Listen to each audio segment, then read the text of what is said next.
Subject बेशक singular हो लेकिन वो फर्स्ट पर्सन है या सेकंड पर्सन है तो एस नहीं लगेगा। नमस्कार दोस्तों, आज हम एक ऐसा चैप्टर करेंगे जिसको समझने में स्टूडेंट्स को काफी ज्यादा दिक्कत आती है और चैप्टर का नाम है फाइनाइट वर्ब्स और नॉन फाइनाइट। इसमें जो आई की साउंड है फाइनाइट में, वो वही साउंड है जो आई की साउंड 5 में है। 5 में जो आई की साउंड है वही साउंड फाइनाइट में है और वही साउंड नॉन फाइनाइट। देखिए ये कुछ सेंटेंस देखिए, I want to play, you want to play, he wants to play, they want to play. इनको देखिए पहले।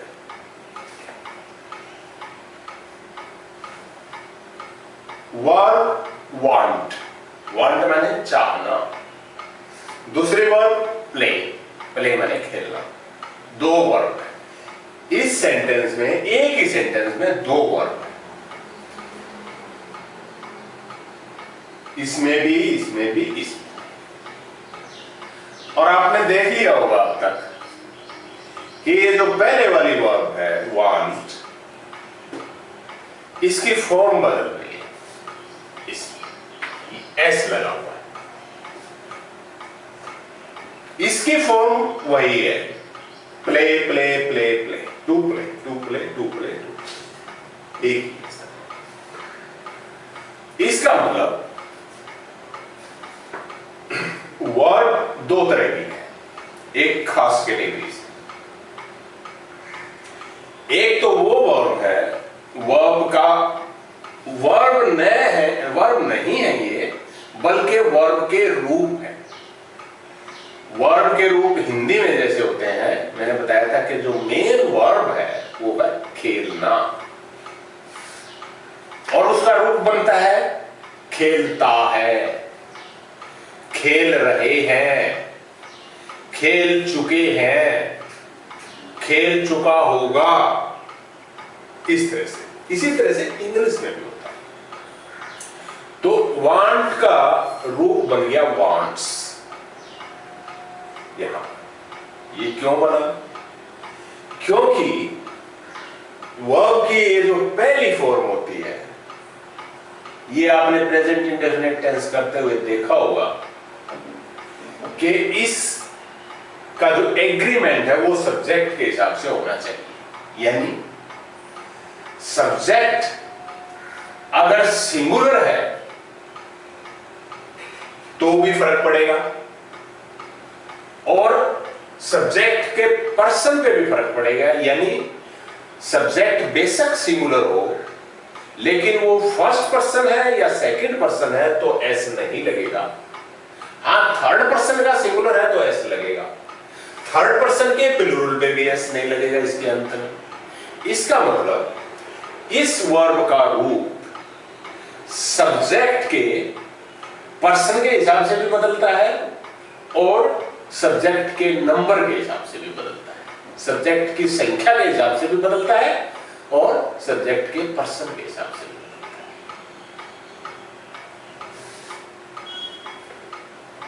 है। इसका मतलब यह हुआ कि ये वर्ब का ये रूप वांट या वांट्स, ये सब्जेक्ट के हिसाब से बाउंड है, सब्जेक्ट से बंधा हुआ है। जैसा सब्जेक्ट होगा वैसा उसका रूप आएगा। लेकिन ये जो दूसरी वर्ब है टू प्ले, इसका जो रूप यहां आया हुआ है वो रूप लगातार वही है, कांस्टेंट है, उसके रूप में कोई परिवर्तन नहीं है। सब्जेक्ट का नंबर या पर्सन बदल जाने से इसके रूप पे कोई चेंज नहीं है, इसके पे है। इसका मतलब ये रूप क्रिया का बंधा हुआ है, ये रूप खुला हुआ है, स्वतंत्र है। तो वर्ब के इस रूप को फाइनाइट वर्ब बोलते हैं, फाइनाइट वर्ब बोलते हैं, और वर्ब के इस रूप को नॉन फाइनाइट वर्ब बोलते हैं। इसी तरह से पास्ट इंडेफिनिट टेंस में आपने देखा होगा कि वर्ब की सेकंड फॉर्म, और ये और शायद आपको अब तक पता लग गया होगा कि वर्ब की सेकंड फॉर्म सिर्फ पास्ट इंडेफिनिट टेंस में आती है। इसका मतलब वर्ब की ये फॉर्म पास्ट इंडेफिनिट टेंस से बनी हुई है, तो ये भी फाइनाइट वर्ब हुई। तो वर्ब की पहली फॉर्म ये, और वर्ब की दूसरी फॉर्म ये बंधी हुई है या तो सब्जेक्ट के नंबर से और पर्सन से या टेंस से, इसीलिए इन दोनों रूपों को फाइनाइट वर्ब बोलते हैं, क्योंकि ये बंधे हुए। कौन से दो? वर्ब की फर्स्ट फॉर्म और वर्ब की सेकंड फॉर्म। इसके अलावा वर्ब के जो रूप हैं वो नॉन फाइनाइट वर्ब है, और वो कौन से हैं उनके बारे में आज हम थोड़ा थोड़ा जानेंगे। एक तो ये, यानी पहली फॉर्म और उससे पहले टू जी। दूसरा, पहली फॉर्म और इसके एंड में आईएनजी, ये। और तीसरी फॉर्म को आप जानते ही हैं,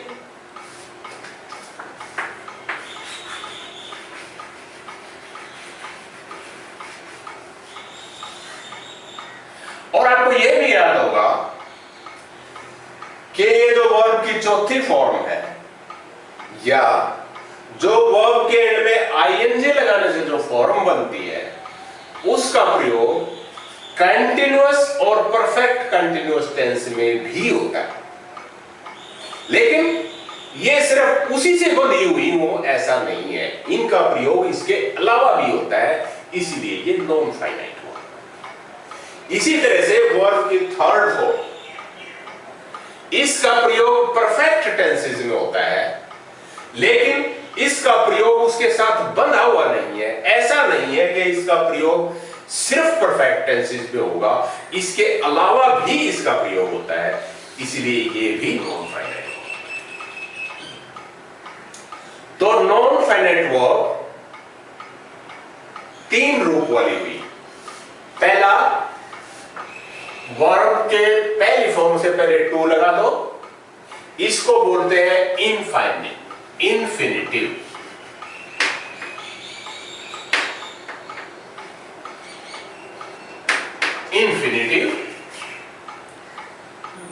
ये जो आईएनजी वाली फॉर्म है,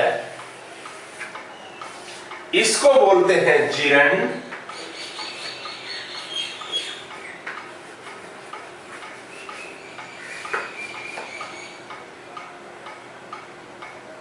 इसका प्रयोग असल में दो तरीके से होता है। इसका अगर प्रयोग हो रहा है नाउन की तरह, तब इसको जिरेंड बोलते हैं, और अगर इसका प्रयोग एडजेक्टिव की तरह हो रहा है तो इसको प्रेजेंट पार्टिसिपल बोलते हैं।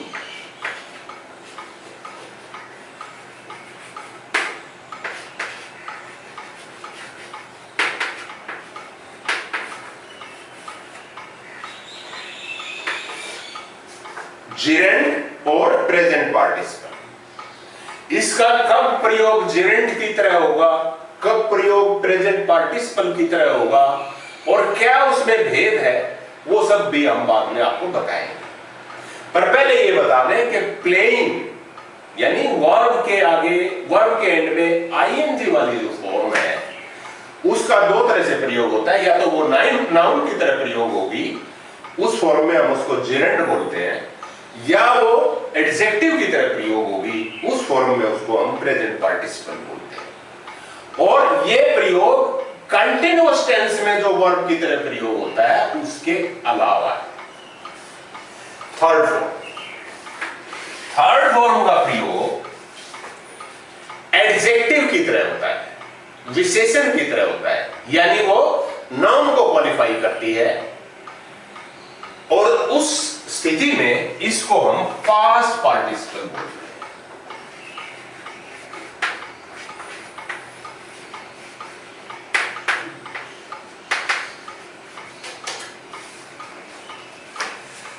और ये तो आपको पता ही है कि इसका प्रयोग परफेक्ट टेंसेस में मेन वर्ब की तरह भी होता है।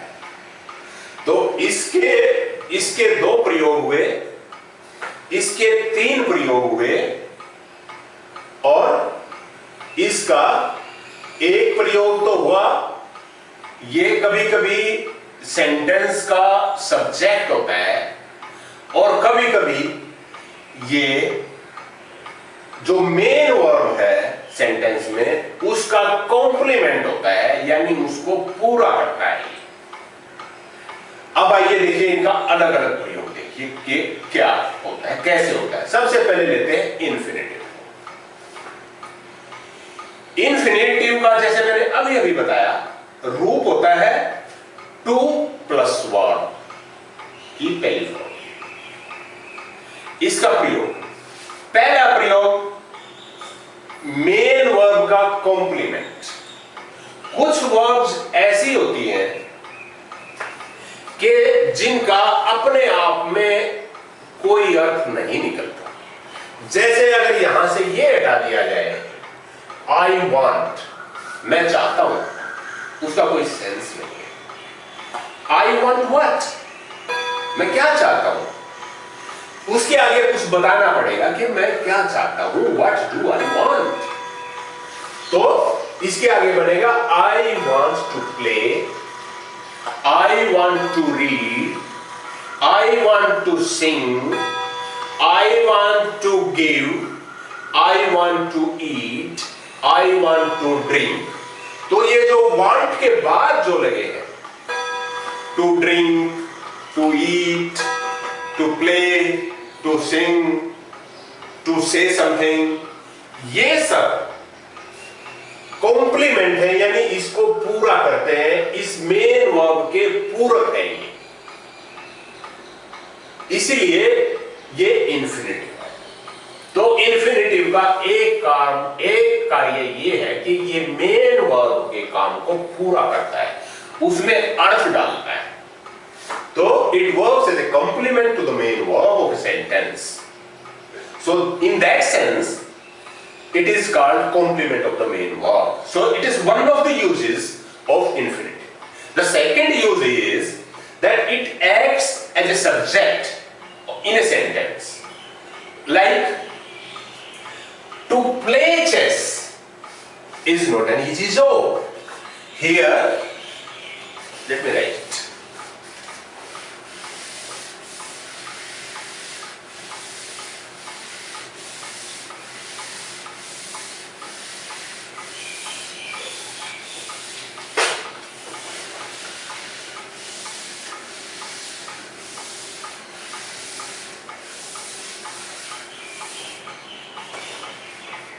So first use of infinitive we learned was that it acts as a complement to the main verb.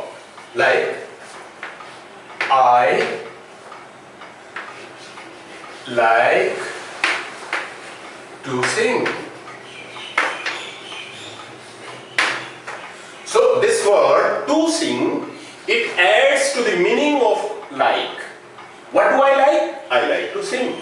So this works as a complement. So one of the uses of complement, one of the uses of infinitive is to act as a complement to the main verb. So second use is it works as a subject in a sentence. Like, to play chess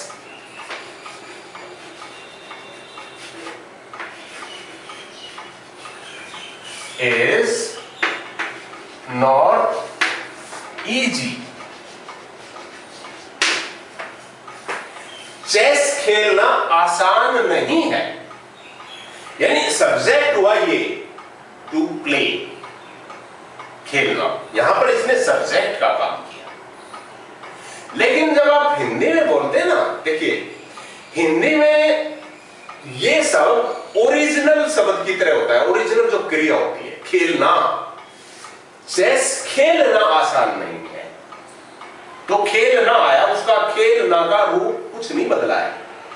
इसी तरह से मैं गाना, I like to sing, मुझे गाना पसंद है, मैं गाना पसंद करता हूं, तो गाना वो ओरिजिनल फॉर्म में है। तो ये दो यूज इंफिनिटिव के हैं। अब देखते हैं जेरेंड का यूज।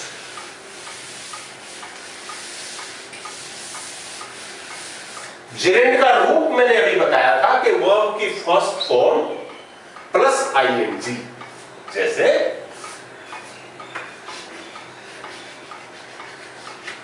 प्ले, आईएनजी, प्लेइंग, ये जेरेंड है, या ये प्रेजेंट पार्टिसिपल है। दोनों, प्रेजेंट पार्टिसिपल का भी यही रूप होता है, जेरेंड का भी यही रूप होता है, यूज में फर्क है।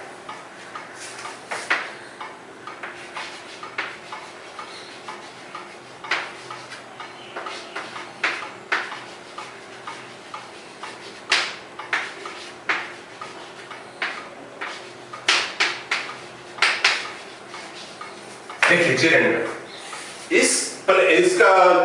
इस फॉर्म का प्रयोग, वर्ब की इस फॉर्म का प्रयोग कंटिन्यूअस टेंस में यूज के अलावा एज जेरेंड और एज प्रेजेंट पार्टिसिपल होता है। तो एज जेरेंड इसका प्रयोग कैसे होगा? एज जेरेंड इसका प्रयोग जब होगा जब हम इसको नाउन की तरह प्रयोग करेंगे, जैसे he likes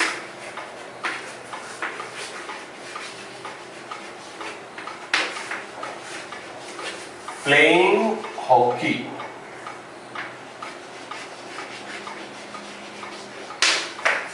he likes playing hockey, उसे हॉकी खेलना पसंद है। खेलना, देखिए वही आया, ओरिजिनल फॉर्म में आएंगे ये जो आएंगे, उसे हॉकी खेलना पसंद है। ही लाइक्स प्लेइंग हॉकी, यहां पर आईएनजी वाली फॉर्म आई है, यानी ये जेरेंड है। यहां पर हमने इसका प्रयोग किया कि उसको क्या पसंद है, उसको हॉकी खेलना पसंद है। दूसरा, अब इसको ये भी कह सकते हैं कि playing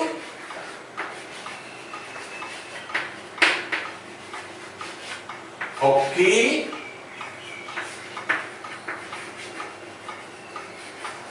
is good for health.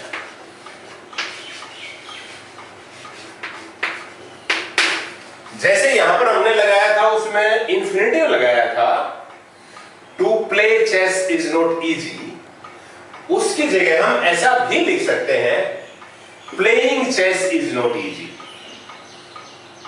यानी यहां पर सब्जेक्ट जेरेंड भी हो सकता है और इंफिनिटिव भी हो सकता है, दोनों यूज होते हैं।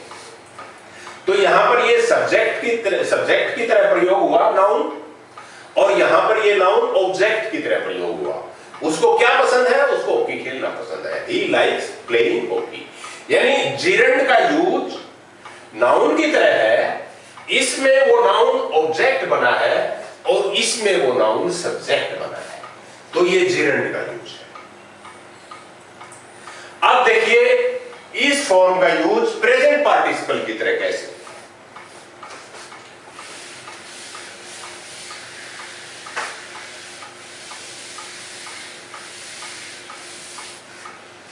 देखिए कई बार हम किसी नाउन की कोई विशेषता बताते हैं और उस विशेषता में कुछ काम हो रहा होता है। जैसे मैंने एक रोते हुए लड़के को देखा, यानी वो लड़का देखा जो रो रहा था, उस लड़के की विशेषता है कि रोता हुआ लड़का। तो ये ये विशेषण है, ये लड़के की विशेषता बता रहा है, तो अंग्रेजी बनेगी I saw a weeping boy. I saw a weeping boy, ये जो वर्ड है ये यहां पर इसकी विशेषता बता रहा है।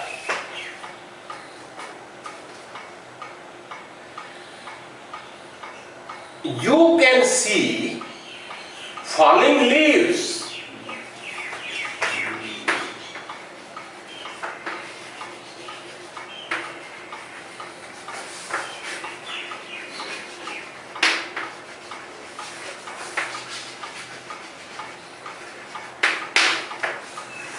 आप गिरती हुई पत्तियां देख सकते हैं। कौन सी पत्तियां गिरती हुई?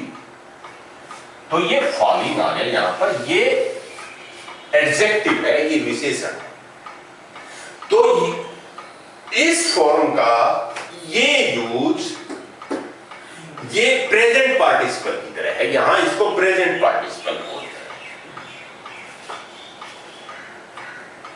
अब हम देखेंगे जो ये फॉर्म है नॉन फाइनाइट वर्ब की, ये इसका यूज है। जैसा कि थोड़ी देर पहले बताया था, इसका यूज परफेक्ट टेंसेस में तो होता ही है, उसके अलावा इसके एक यूज और है, और वो है कि एडजेक्टिव की तरह use, as an adjective of noun. किसी नाउन की विशेषता बताने के लिए भी इसका प्रयोग होता है। और वो विशेषता क्या होती है? देखिए, परफेक्ट टेंस हमें बताता है किसी कार्य के पूर्ण होने की स्थिति। जैसे हम कहें कि पत्ती गिर चुकी है पेड़ से, the leaf has fallen. Verb की थर्ड फॉर्म आ गई फॉलन। अब वो जो पत्ती है वो गिर चुकी है, अब उस पत्ती की विशेषता अगर हम बतानी हो, गिरी हुई पत्ती कहना हो, तो वहां भी हम पत्ती शब्द से पहले गिरी हुई लगा रहे हैं। और अंग्रेजी में इसके लिए वर्ब की थर्ड फॉर्म वाला जो शब्द होता है उसका प्रयोग करते हैं, फॉलन, फॉलन लीफ। जैसे वही वाक्य था कि you can see falling leaves, तुम गिरती हुई पत्तियां देख सकते हो। और जब वो पत्तियां गिर चुकी, तब आप क्या देख रहे हैं? You are seeing the fallen leaves.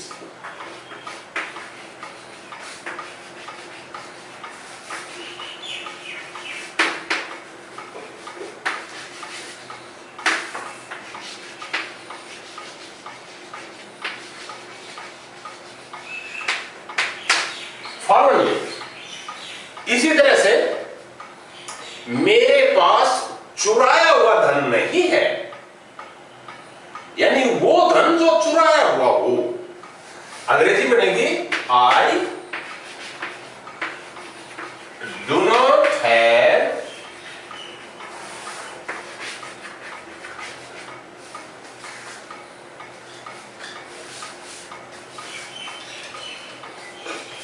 Stolen wealth.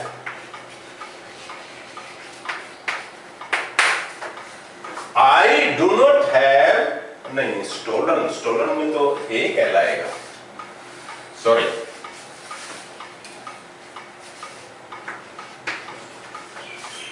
I do not have stolen wealth. मेरे पास चुराया हुआ धन नहीं है। बिगड़ी हुई गाड़ी, damaged car,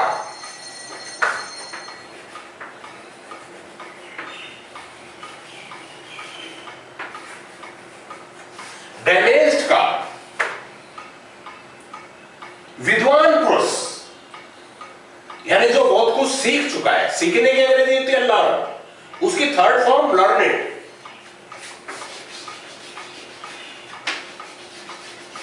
लर्नेड पर्सन, विद्वान,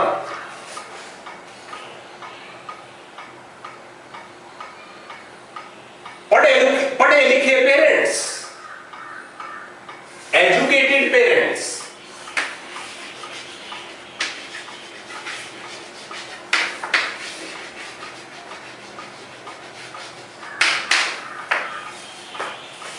तो ये जो शब्द है educated, learned, fallen, stolen, damaged, ये पास्ट पार्टिसिपल है, ये वर्ब की थर्ड फॉर्म है।